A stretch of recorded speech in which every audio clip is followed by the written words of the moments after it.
Eu quero ler para nós na segunda epístola de Pedro, o apóstolo Pedro. Se você tiver a Bíblia, abra aí no Novo Testamento, no Testamento do nosso Pai, e vamos ler na segunda epístola de Pedro, no capítulo 1. E leve em consideração o fato de que aquele que está escrevendo aqui é um homem que não teve nenhum tipo de educação ou de formação formal.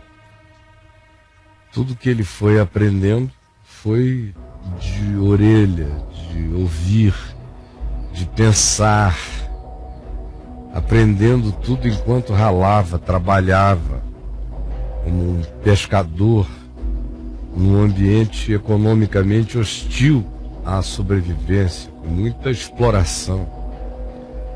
E é esse indivíduo que encontra Jesus na sua jovem e forte juventude adulta e larga tudo e o segue. É Pedro. Agora veja o que o Evangelho, o que o andar com Jesus, não só durante aqueles 3 anos e meio de história com Jesus até a sua ressurreição e ascensão acima de todas as coisas, mas o andar com Jesus no Espírito Santo, na iluminação do Evangelho que eles tinham aprendido em Jesus, e de Jesus, e vendo Jesus. Agora esse Evangelho é aplicado pelo Espírito Santo, conforme Jesus disse: o meu Espírito vai guiar vocês na verdade e vos fará lembrar das coisas que eu vos ensinei, por palavras, por gestos, por modos, por atitudes. Era o Verbo encarnado, tudo nele era palavra de Deus, os movimentos dele são palavra de Deus. Então Jesus já dissera isso, e a gente vê esse continuar do andar de Pedro com Jesus no Espírito Santo, durante o curso da sua vida, aprendendo, crescendo, ora se tornando repreensível em alguma coisa, frequentemente tendo atitudes generosas como lhe era peculiar. Ele claudica, mas ele se levanta sempre andando melhor e para diante, e com um coração mais simples e quebrantado. Esse é este homem Pedro. E veja o que o Evangelho pode fazer de expansão na mente de um homem. Um homem que nunca estudou filosofia, um homem que nunca entrou em nenhum curso formal de nenhuma natureza, de nenhuma forma, que foi aprendendo, ouvindo, experimentando e provando. E o Evangelho, diferentemente do que a gente vê acontecer como resultado da religião, o Evangelho abre a mente, a religião fecha. O Evangelho expande a compreensão, a religião apequena todo entendimento, por fim o pedra. O Evangelho pega uma pedra bruta, a lapida e a faz mais sábias do que sábios, mais entendida do que entendidos, e esse próprio indivíduo não sabe como tal entendimento cresceu nele. Ele apenas se aplicou à tarefa de andar em fé, em esperança e em amor, e em obediência em fé. E o mais cresceu, cresceu, cresceu, cresceu. Eu tinha que lhe fazer esse introito sobre quem é este homem, e veja se tem algum sentido que uma pessoa com aquele passado tão sem instrução, tão apequenado, já bem mais idoso adiante na vida, talvez com a minha idade hoje, escrevesse as seguintes palavras que são de uma lógica psicológica, lógica espiritual, lógica de conexão, que só discerne alguém que está olhando mesmo para os escaninhos da operação de Deus no coração humano, a partir da operação de Deus no seu próprio coração, que foi onde ele aprendeu o que ele disse aqui. Foi na experiência dele com Deus. Não foi num curso de Paulo, num treinamento especial, num congresso, não. Nada disso existia. Era a experiência dele com Deus. E olha o que ele diz. Segunda epístola, capítulo 1, a partir do verso 3. Visto como pelo seu divino poder, poder de Deus, nos têm sido doadas de graça todas as coisas que conduzem à vida e à piedade, que é a santidade praticada na relação com o próximo, que é carregada de bondade e de misericórdia. Então diz Pedro, porque nós sabemos que o seu divino poder, e por tal poder de graça, ele nos doou todas as coisas que nos conduzem ao que ele mesmo chama vida, e ao que ele mesmo chama piedade, ou seja, santidade aplicada em amor, não constrangendo, mas acolhendo, não espantando, mas fascinando, produzindo em nós esse tipo de ser. Coisas essas que nos foram trazidas pelo conhecimento completo daquele que nos chamou para a sua própria glória e virtude. Quando nós conhecemos a esse que nos chamou para a sua própria glória e virtude, nós entendemos que o nosso chamado foi para nos tornarmos como ele, fazermos parte do que ele chama minha glória, e fazermos parte do que ele chama meu poder, minha virtude. Isso aqui que é o objetivo, diz Pedro, nos foi concedido o poder na graça de Deus para chegarmos a isso que Deus chama de vida e piedade. Isso acontece pelo conhecimento que vai ficando completo, profundo, não por intelecção, mas por experiência de fé, rendição, entrega e amor, em relação àquele que nos chamou justamente para isso, para nos encher da glória dele e das virtudes dele, por cuja glória e virtude nos têm sido doadas as suas preciosas e muito grandes promessas. Vejam como Pedro vai tecendo algo que segue uma lógica que é muito mais uma descrição de um observador que percebeu a graça em funcionamento no ser, a partir dele mesmo. E ele diz, esse que me chamou para que eu seja conforme a sua glória e virtude, para que eu prove o que ele chama de vida e piedade,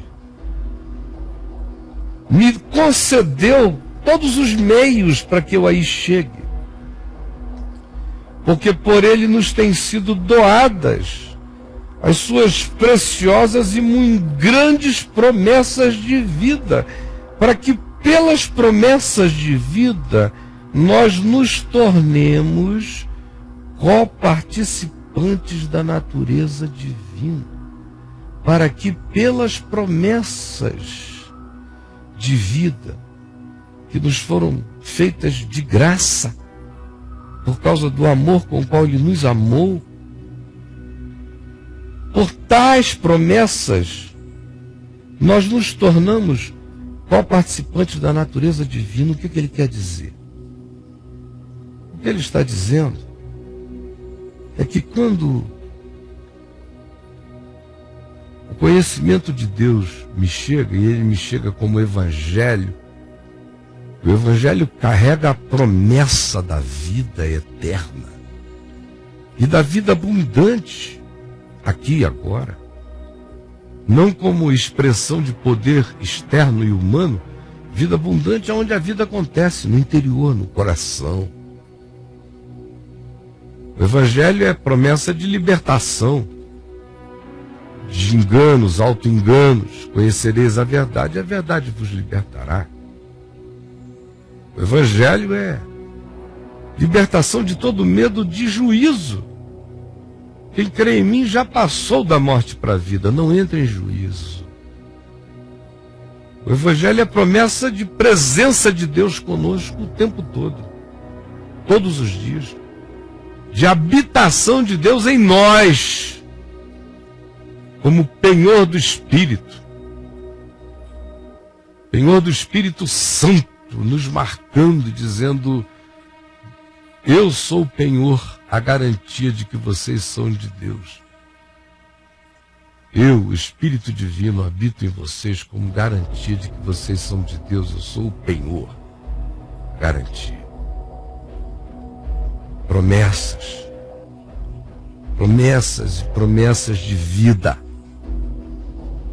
de mente que cresce, de consciência que se aprofunda, de percepção de Deus, de confiança, de paz, de experiência nele, de expressão do caráter dele que vai crescendo em nós, como misericórdia, justiça, perdão. Esse é conhecimento de Deus do ponto de vista do Evangelho. Por tal conhecimento de tais promessas do Evangelho, quando eu as abraço pela fé e me submeto a essa promessa, porque aquele que prometeu é fiel e a promessa dele é a palavra real. Se eu me submeto em alegria esperançosa e pratico a palavra da promessa, eu vou me tornando crescentemente co-participante da natureza divina. Cristo vai sendo formado em mim. Eu vou me cristificando. E esse processo me livra das minhas ambivalências, porque me livra da corrupção das minhas paixões que há no mundo, diz Pedro. A essa altura da vida ele se recorda de que muitas das suas paixões da juventude, ele delas tinha ficado livre. E acrescenta: por isso mesmo, vós, reunindo toda a vossa diligência, porque ele fez tudo isso de graça, e tudo isso é verdade, está disponível, mas demanda que quem quer queira, que quem diga eu preciso, faça toda a sua parte, que quem diz socorro, reúna diligentemente todas as suas energias na direção de alcançar o socorro, que é mais do que socorro, é graça de uma vida divina implantada em nós. Com diligência. Se vocês querem isto, que está doado e disponibilizado, então juntem todas as energias do ser, reúnam toda a vossa diligência, toda a vontade, toda a força de vontade, e associai nesse espírito de diligência e de compromisso privilegiadamente responsável e responsavelmente privilegiado. Pedro diz: pescador tinha entendido isso tudo aqui. Associai com a vossa fé a virtude. Fé, para Pedro, é a certeza das coisas que se esperam, com a firme convicção de fatos que se não veem, conforme Jesus ensinou a eles, e o escritor de Hebreus fez essa síntese. Mas fé também, na boca de Jesus e nos evangelhos, significa fidelidade, compromisso. Fé significa também a confiança no que Deus fez e prometeu e não mente acerca disso e não falhará, portanto. Fé também significa o entendimento do Evangelho no seu corpo de compreensão essencial. É isso que Paulo chama de defesa da fé. Cristo em nós, a centralidade da cruz, a inegociabilidade da ressurreição, a graça de Deus como misericórdia salvadora. Fé. Paulo diz, com essa fé, associem-na à virtude, ao poder, às realizações, para que ela não seja uma fé mergulhada em intensidades subjetivas, mas ela se manifeste nas concreções relacionais, porque a fé sem obras, sem virtude, é morta. Com a virtude, com o poder realizador, que a fé energiza a gente e o coração diligente aplica essa fé à prática e tem poder para praticá-la, nesse poder de praticá-la que Pedro chama de virtude, ele diz, com a virtude associa o conhecimento, para que vocês se tornem mais elevados, para que vocês interpretem as razões pelas quais fazem o que fazem e entendam os processos de por que vocês fazem e, sobretudo, desenvolvam o conhecimento experiencial do amor e da graça de Deus, porque por esse conhecimento a fé aumentará, as virtudes se expandirão, porque esse conhecimento não nos coloca num estado apenas contemplativo. A palavra conhecimento no Novo Testamento, praticamente todas as vezes, significa conhecimento experiencial, não teórico. Com o conhecimento, associa o domínio próprio. Porque uma pessoa que começou a entender mais, a discernir mais, a saber mais, adquire poder também. E também adquire impaciência. Também adquire um potencial para arrogância, para soberba. Por isso, associe o conhecimento ao domínio próprio, ao autocontrole, ao enxergar-se a si mesmo, ao colocar-se sob domínio da própria consciência, vendo-se sempre e não sendo indulgente com nenhuma maldade, vaidade, soberba, arrogância ou perversão dentro de mim. Domínio próprio. E com o domínio próprio, associai a perseverança, para que vocês não sejam pessoas que se dominem apenas de vez em quando, mas que a vida de vocês também seja positiva, que o domínio próprio de vocês não apenas os refreie de fazer o mal, mas que esse mesmo poder que refreia vocês de fazerem o mal, os energizem na perseverança, que é a prática do bem. E com a perseverança, associem a piedade, a santidade misericordiosa, compassiva e benigna, que é a piedade. Para que a perseverança de vocês seja na direção da bondade. Nunca uma ortodoxia canina de obrigações, mas uma ortopraxia de manifestações de amor piedoso e misericordioso. Com a piedade, associai a fraternidade. Porque o único ambiente onde a verdadeira piedade, onde a verdadeira santidade se expressa como piedade, é na fraternidade, é na relacionalidade, é no encontro humano.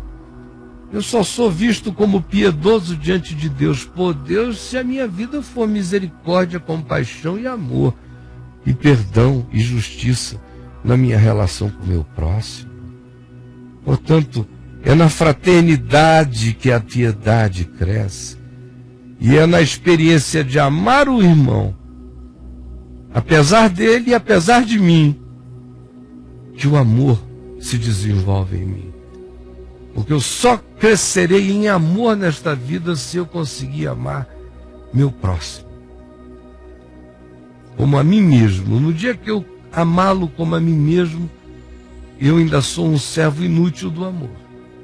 Agora, no dia que eu o amar mais do que a mim mesmo, como João sugere e ordena de fato, dizendo que assim como Cristo deu a vida por nós, nós também nos devemos dar a vida pelos irmãos.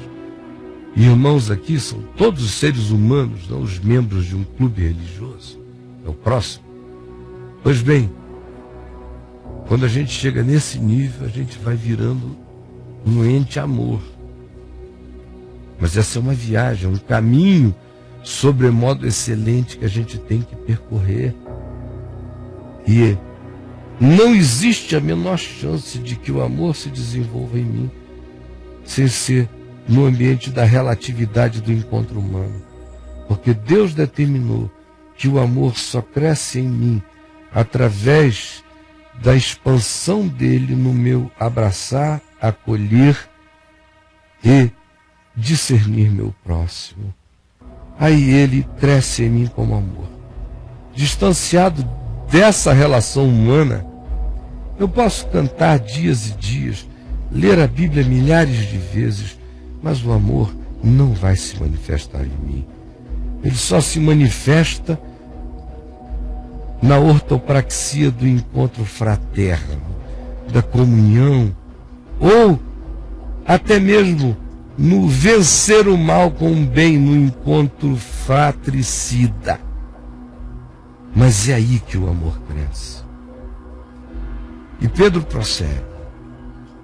Porque estas coisas, existindo em vós, e em vós aumentando todo dia, fazem com que não sejais nem inativos, como a maioria de nós está em estado de inatividade, de dormência, são videiras dormindo. Porque estas coisas existindo em vós e em vós aumentando, fazem com que não sejais nem inativos, nem infrutuosos como tendes sido. Não. Se vocês andarem nessa vereda, que é a vereda menos percorrida, pouca gente escolhe fazer essas associações para desenvolver esse caráter, essa natureza humana, lindamente crescendo em divindade, se tornando co-participante da natureza divina. Pouca gente escolhe essa vereda e justamente por isso se tornam pessoas inativas e infrutíferas. E nunca atingem o pleno conhecimento de Cristo Jesus. Porque para a gente conhecer Jesus, o caminho é esse, da prática cotidiana dessas associações, conscientemente, olhando para fora, olhando para dentro e andando quebrantadamente. Assim, se estas coisas existindo em vós, e em vós aumentando, porque a ideia não é que elas diminuam, mas que elas cresçam. Eu não posso terminar a vida pior do que eu comecei. A minha velhice não será jamais feia, ou menos bonita, ou menos interessante do que a minha juventude na fé. É para lá que eu estou andando. se a minha juventude na fé foi bonita, eu estou andando na direção de que a minha velhice e maturidade na fé seja no caminho maravilhosamente excelente. Quero que isso aumente em mim e diminua jamais. Porque se aumentarem em mim, elas farão com que eu nunca seja inativo, nunca seja infrutífero, e o conhecimento de Cristo jamais seja vão na minha vida. Pois aquele a quem estas coisas estão presentes, pois aquele a quem estas coisas não estão presentes, essas coisas todas da fé, da virtude, do conhecimento, do domínio próprio, da perseverança, da fraternidade, do amor, da fé, se essa realidade não estiver presente como consciência em nós, de que esse é o nosso chamado, a gente foi feito para sermos filhos de Deus mesmo. Não por uma relação de cartório, mas porque a nossa natureza se transformou na natureza divina. Assim como os nossos filhos biológicos carregam o nosso DNA, a semente do Evangelho em nós planta o DNA divino, e Pedro diz: esse DNA divino vai crescer pela fé que vocês tenham na promessa de que ele crescerá. E essa promessa precisa reunir a diligência da consciência de vocês para vocês andarem esses degraus. Associem a fé à virtude, a virtude ao conhecimento, o conhecimento ao domínio próprio, o domínio próprio à perseverança, a perseverança à piedade, a piedade à fraternidade, a fraternidade ao amor. Porque se isso crescer em vocês, vocês nunca serão infrutíferos, nem infrutuosos. Mas se essas coisas não estiverem em vocês, vocês já são mortos e infrutíferos. Pois aquele a quem estas coisas não estão presentes, aquele que não enxerga essa vereda, é cego,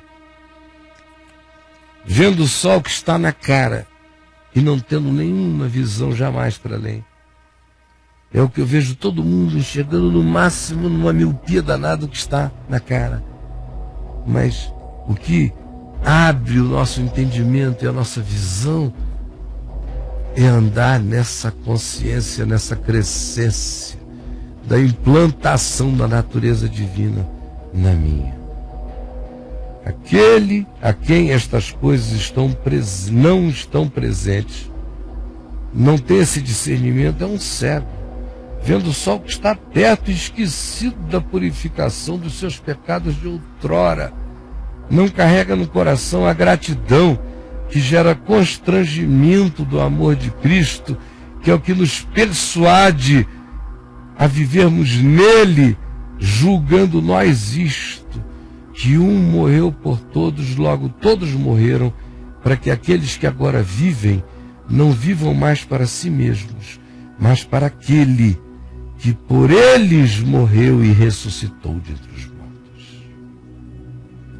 Por isso, irmãos, procurai com diligência, é a palavra de novo, consciente esforço, reunião de energias, aplicação, disciplina, vontade sem leniência.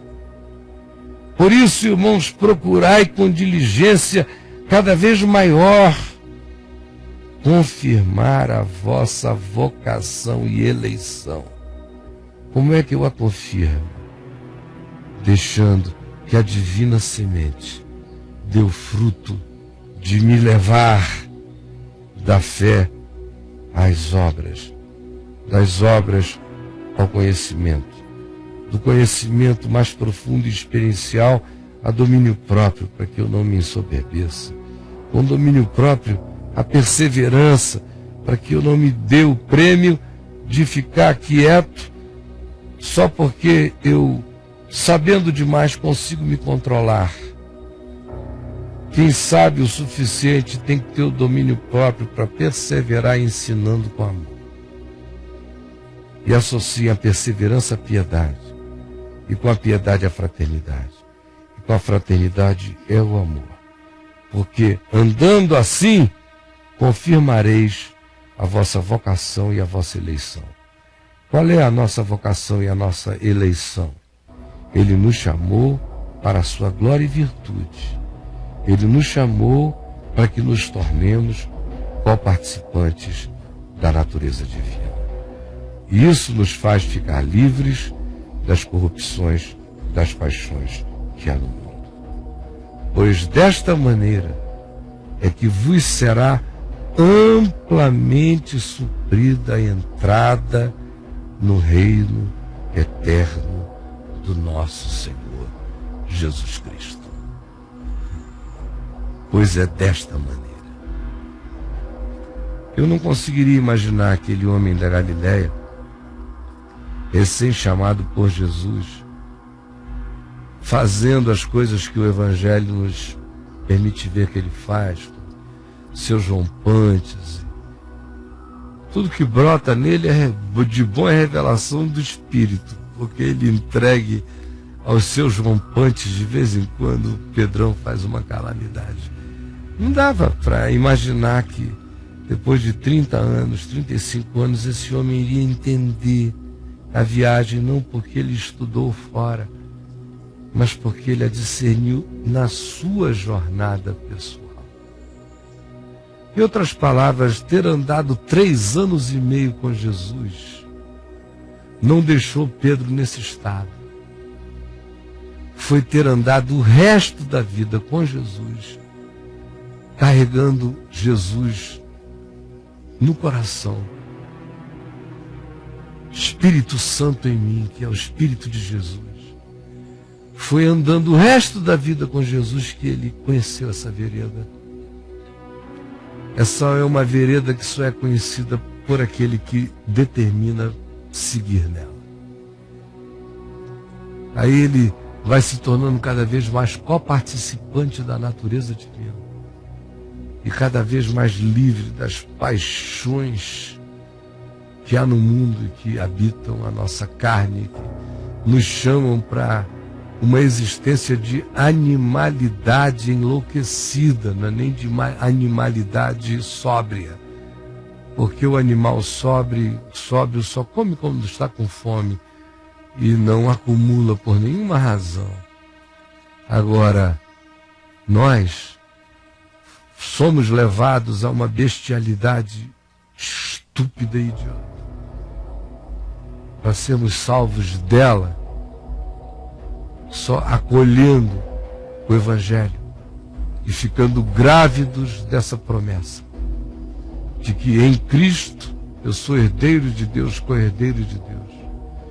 E pela obediência ao Evangelho, de fé em fé, fé e virtude, virtude e conhecimento, conhecimento e domínio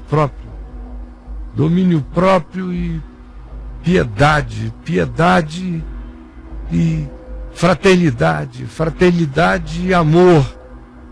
Só andando degrau por degrau e andando também na simultaneidade dessas coisas, porque uma vez que a gente bota o pé num, aquele degrau nos acompanha para o segundo, nos acompanha para o terceiro, nos acompanha para o quarto. No Evangelho, um degrau nunca é uma etapa. Todas as etapas continuam juntas, até que, no fim, a primeira etapa e a última etapa tenham formado um homem e uma mulher que carreguem a herança, que tenham se tornado filhos de Deus, a natureza divina. A natureza divina qual é? Deus é amor. A natureza divina é amor, alegria, paz, bondade, benignidade, fidelidade, mansidão, domínio próprio. Está aqui a natureza divina, plantada em mim. Por ela, sendo ela alimentada pela alegria da palavra, pela promessa que se renova, e eu reunindo a minha diligência e me aplicando a essa glória e graça, e fazendo com que cada degrau alcançado seja um degrau que não fica para trás, mas que é levado para o novo nível da jornada, aí expande-se em mim a natureza de Cristo. Eu vou ficando livre das corrupções que me habitam. E o meu coração vai crescendo nessa paz que se torna absoluta quando o descanso dela no amor de Deus por inteiro se faz. Senhor Jesus, eu quero pedir que esta palavra dita aqui agora, a simplicidade de quem conta uma história para filhos e amigos, uma mera leitura, tem entrado rasgante, cortante, penetrante, perturbadoramente no coração de cada um de nós, e que tu nos perturbes para a vida. Só o teu Espírito possa explicar, para além do que foi dito, os resultados que a tua graça está produzindo no coração das pessoas. Agora, eu confio em ti, Espírito Santo, anunciei o Evangelho, honra a tua palavra, ó Jesus. É o que eu te peço, em teu nome.